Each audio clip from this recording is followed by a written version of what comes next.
How are you doing on this glorious day? 1 second, was running a little minute late. I'm trying to get my tripod and stuff set up here. All right. There we go. Oops. This might be too much for the tripod. Let's see.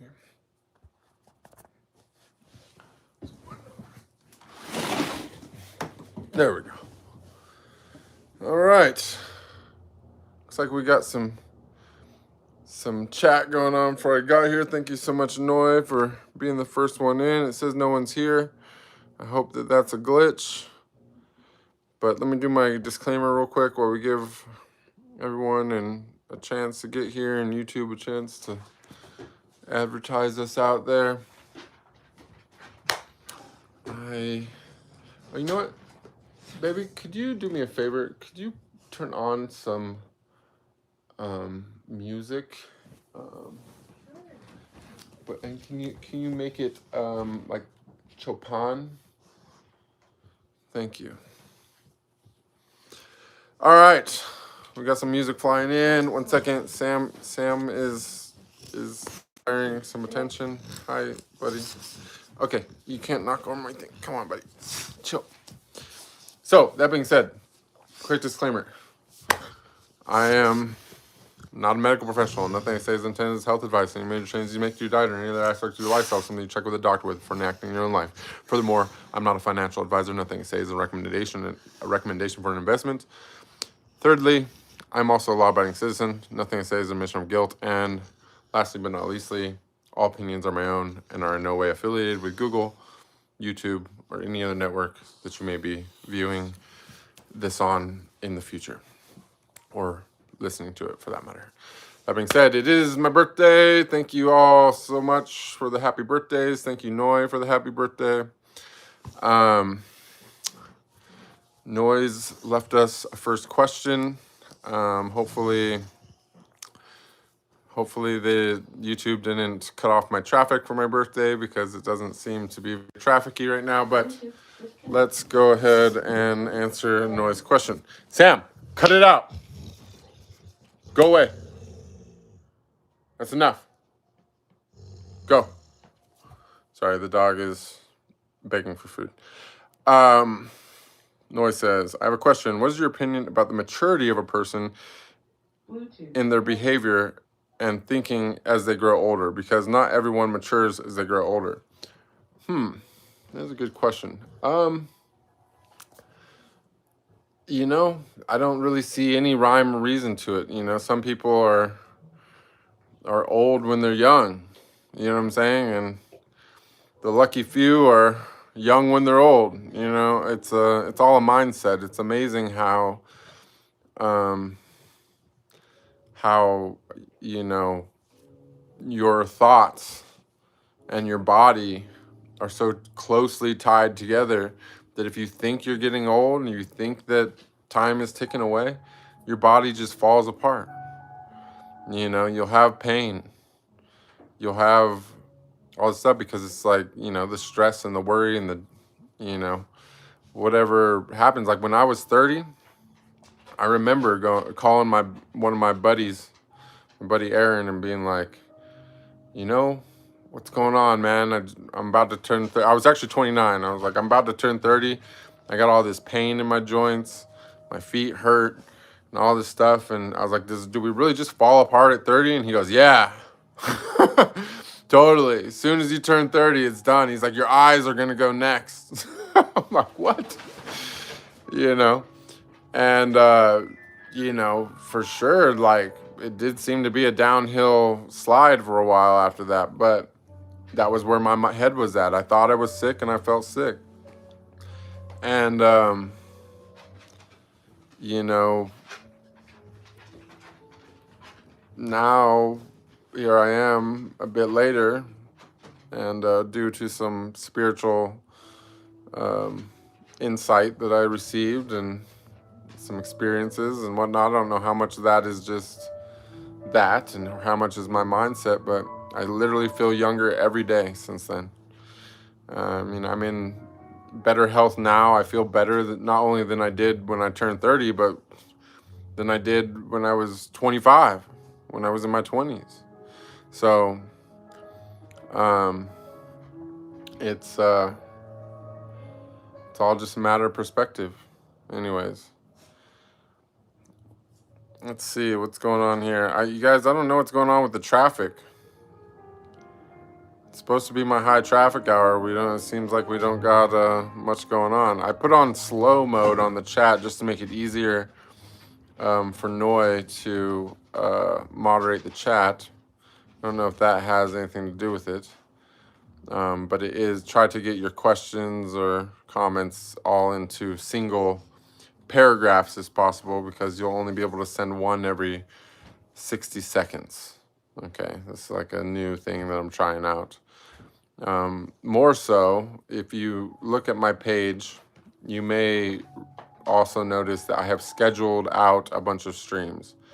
So while we don't have to go in directly into it today because it is my birthday and I'm not really super stuck on anything. In fact, I might just log off here in a second if we don't get some action in the room.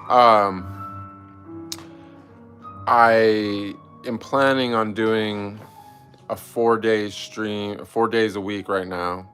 We're going to do a short stream on Fridays where I want to talk about fasting and purification, try to get people ready for the weekend, trying to be their strongest selves and resist temptations and so on and so forth. But Saturday and Sunday, we're going to do some longer streams. We'll do our Q&As. We'll talk about spirituality. We'll talk about all the things. It'll, of course, be viewer's choice. I like to talk about what you guys want to talk about more than what I want to talk about. And then on Mondays, I was thinking that we would do a meditation together where perhaps maybe in some cases I'll just meditate. You guys can meditate with me. We can chant together. Or in other cases, perhaps I'll do a short guided meditation to help everyone kind of get into it. And then I will join once I'm done guiding y'all to the place where I'm planning on going. Let's see, Noah says, what exactly makes people persevere in life? Is it because they have no choice, or is it a demand? I mean, it's all a matter of perception, you know. It's hard to say why anyone does anything. But you know, I persevere in life because I understand the reality of karma, you know.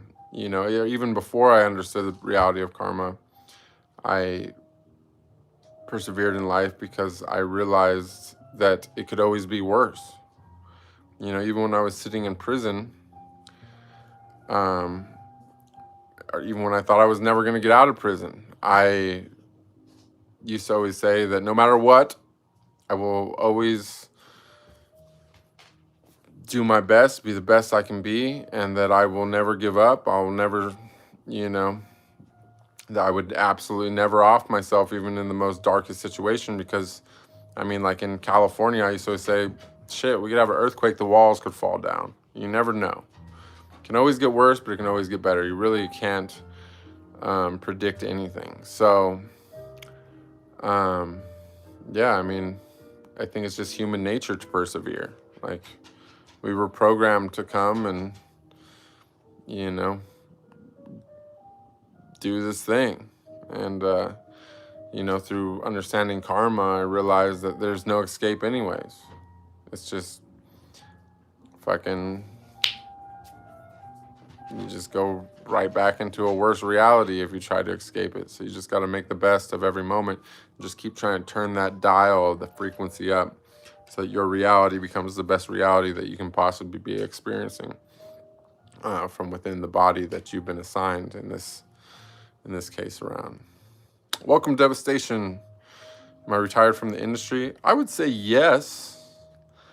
You know, maybe my concept of the industry and your concept of the industry could be different.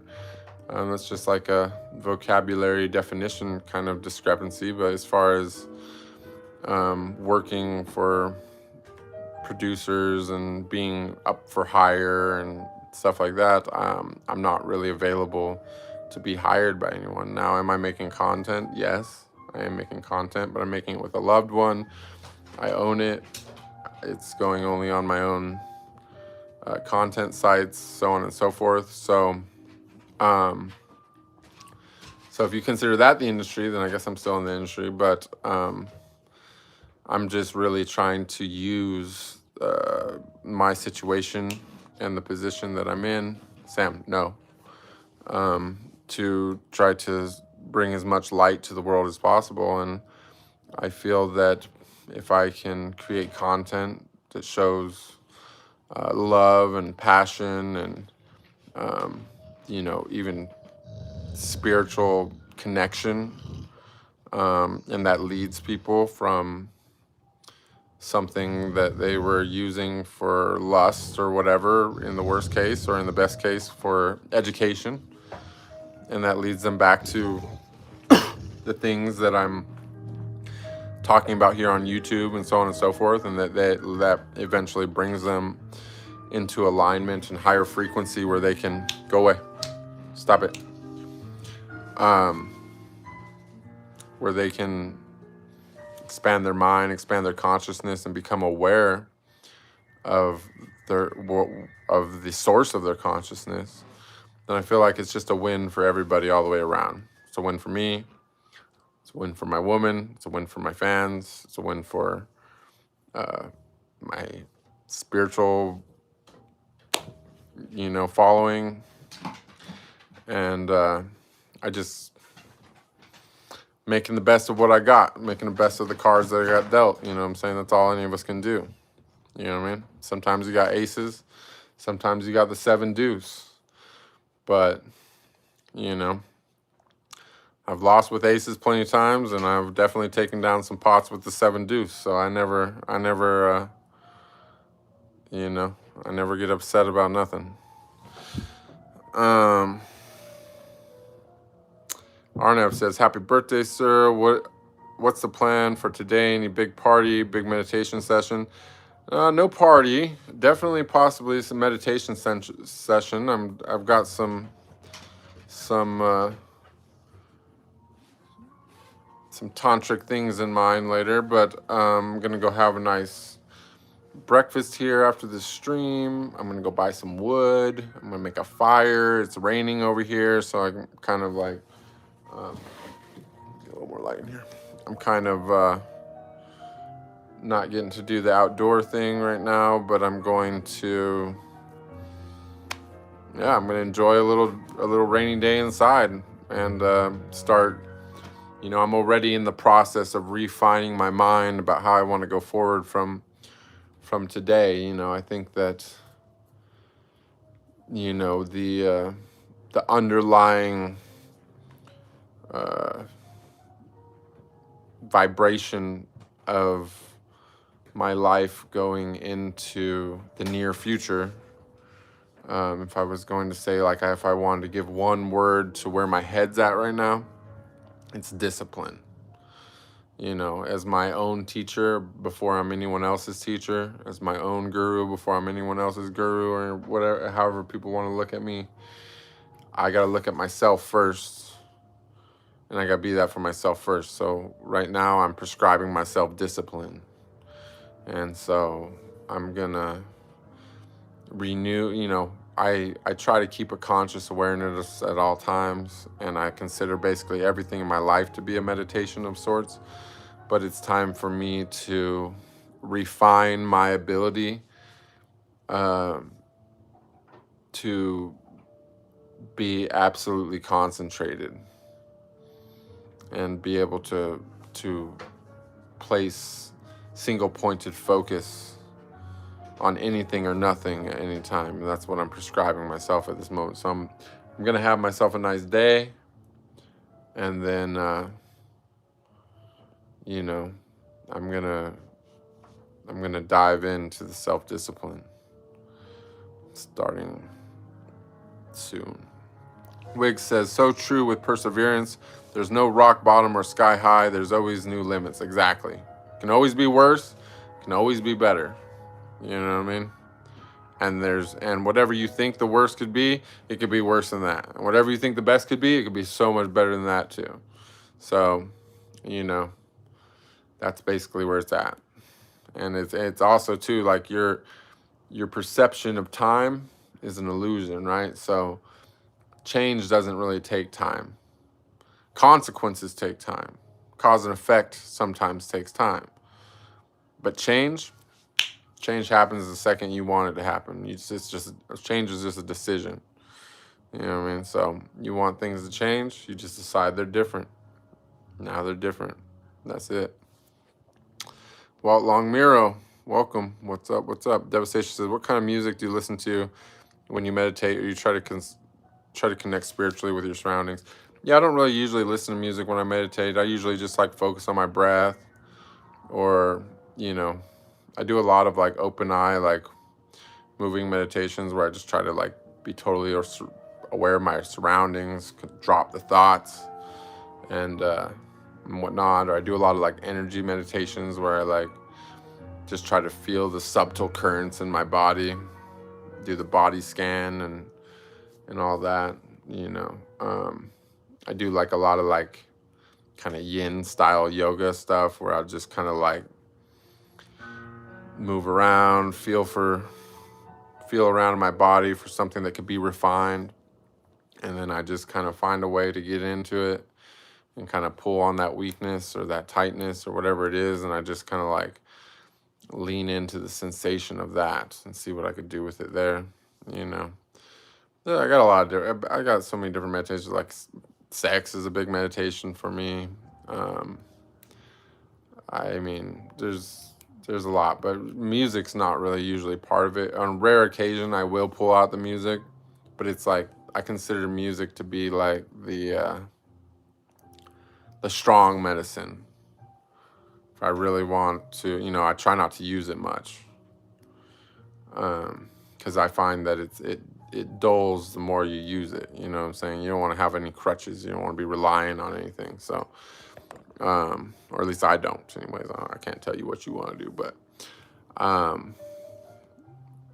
yeah, I consider music to be the strong medicine. So I use it acutely.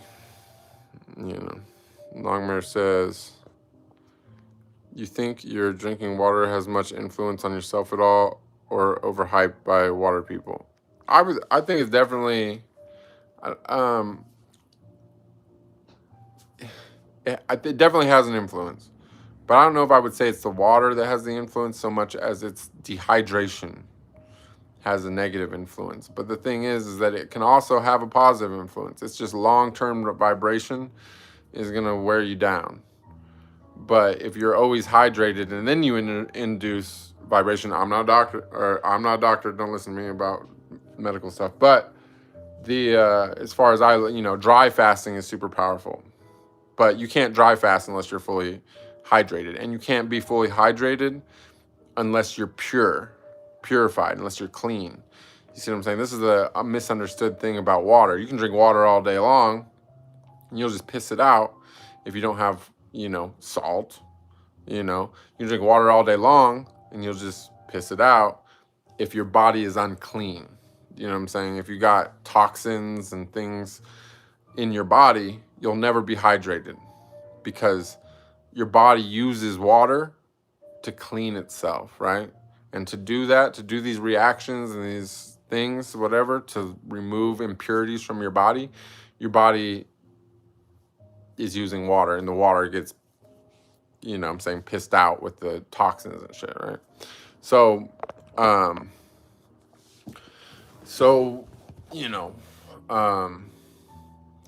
hydration has a lot more to do with detoxification than it does with actually how much water you're intaking, right?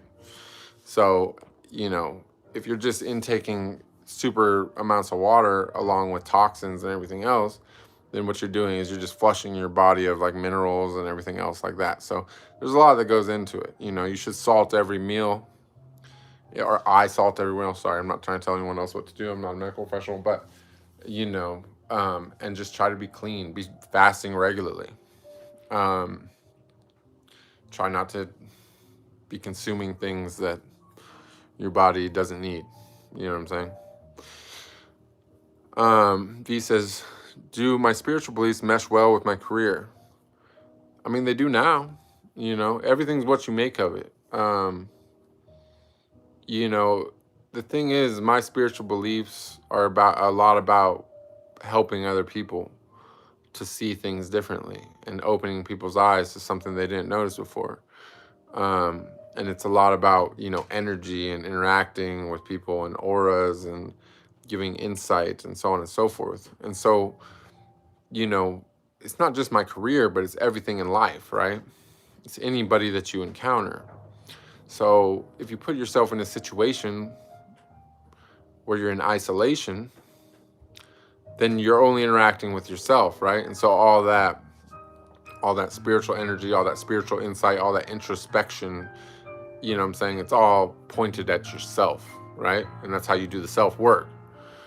But then at some point you realize oneness, and you realize that everybody else is you too, that we're all one, right? And so anything that you do where you're putting yourself into an interaction with other people where they're in a state of surrender or vulnerability or openness, you know what I'm saying? That can be your opportunity. That can be an opportunity for someone like me to really make a change in someone's life, even if it's just saying a couple words to them or just making them feel a certain way. You know what I'm saying? And so whether it's my career or any other aspect of my life or anything other thing that I do, everything that I do is a spiritual thing. There's nothing that I do that doesn't have spirituality as the underlying cornerstone of what I'm doing. Do you know what I'm saying? It be every bite that I put in my mouth, every sip that I drink, every thought that goes through my head, every person that I talk to, every person that I touch, every person I interact with. You know what I'm saying? It's all about embodiment, right? And so most people have never really met a person that is like that. And so it can have a profound influence on any and everybody that you come in contact with. You see what I'm saying? So, does it mesh well with my career? Yeah, it meshes well with everything in life because it's about being one with everything and everybody. You see what I'm saying? Wad says, happy birthday. Thank you so much. Noy, thank you for the donation. I appreciate you. Noy says, discipline requires high commitment. How can discipline overcome the problem of addiction? Well, I mean, I can't really think of a more direct way to counter addiction than through discipline. I mean, I would say that discipline and addiction are like basically counter opposites. They are addiction is essentially just the lack of discipline, you know what I'm saying, manifested into a habit. It's a repeated lack of discipline, right? And you are what you repeat, right? So whatever you are doing over and over again, that defines you. You know what I'm saying? And so lack of discipline leads to addiction. You know, if you are, what you call it? You know, if you are identifying with the ego, then addiction's gonna manifest in your life in all kinds of different ways, because it's only the ego that's addicted. You know what I'm saying? Sure, the body can become addicted, but the body's not you either. You're not the body. You're not the mind. You're not the emotions. None of that's you. So to know that, it's easy. Once you know what I'm saying, if you're completely and totally identifying with your true self, then you will be disciplined, right? It's only when you let the things which are not you, your demons, so to speak, your minions, you know, the things that are supposed to be working for you, when you let them control you, that manifests as addiction. So how does discipline overcome the problem of addiction? Well, it puts you in touch with your true self, and your true self is not subject to things like addiction. V says, Do hate comments and lies get to me ever? Laugh aloud. I've seen so many butthurt gay guys call you homophobic because you're straight, and I've gotten flack for saying he's literally a yogi. Well, I don't know if I'm a yogi. Maybe I have a yogi spirit in some sense. It doesn't really get to me. Like, I understand everyone's got their own demons, and people that are really low vibrational people that get upset about things like that. They're in turmoil. Like, that person is suffering so badly. Anyone who would be like that, like, it's whatever they're saying and expressing out to the world is such a shadow compared to the actual pain and suffering inside them that's causing them to lash out like that, right? So, of course, like, in some cases, maybe I could be annoyed or something if I'm not, at my highest power self. But, like, if I'm dialed in where I like to be and I'm vibing highly, that kind of shit doesn't bother me. It might bother me in the sense I might be sad for them. You know what I'm saying? Because I try to approach everything with compassion. You know what I mean? Like, I would feel bad for those kind of people because I've seen through their eyes, in a sense. You know what I'm saying? Like, I'm highly empathetic. Like, I understand when somebody's lashing out at random people, you know what I'm saying, for things like that, then they're in pain. You know what I'm saying? When somebody is identifying completely and totally with their sexuality, that their sexuality is their identity in some way. They're identifying themselves as whatever, this is my sexuality, this is my whatever thing, then that's built on a place of lust and shame and guilt. You know what I'm saying? So, these are the lowest vibrations and like possible. You can't really get any lower than that. And so these people are literally turmoiled in the same way that I try to stay conscious and present and aware in every moment. And every moment for me, I try to be in a meditation. Every moment for them is based on guilt, shame, and lust. You know what I'm saying? Like, they're absolutely miserable. Like, you know what I'm saying? Like, demons control them entirely. Now, can they break free? Yeah, it can happen instantly. So you got to also remember that no matter how low somebody is, it only takes a second. You know what I'm saying? One spiritual experience, one epiphany, one ego death, and they can be a completely different person. So it's best to approach everyone with compassion, because if I approach them with hate or annoyance or whatever like that, it's only going to strengthen those low vibrations, right? And so knowing that they're part of the whole, I don't want them to be low vibrations. I want them to come up. I want them to raise up. And it doesn't mean that necessarily I'm going to spend my time or my energy on a lost cause or, whatever. I don't have unlimited energy for that kind of shit. But I definitely don't have hate for them. You know what I'm saying? Because hate is only going to bring them lower. You know what I mean? Hate's right there along with it. It's another low vibe. You know what I'm saying? So that just brings me down. So I don't really, I don't really hate anybody. I just try to have compassion for everybody, because I know the worst people are the ones in the most pain.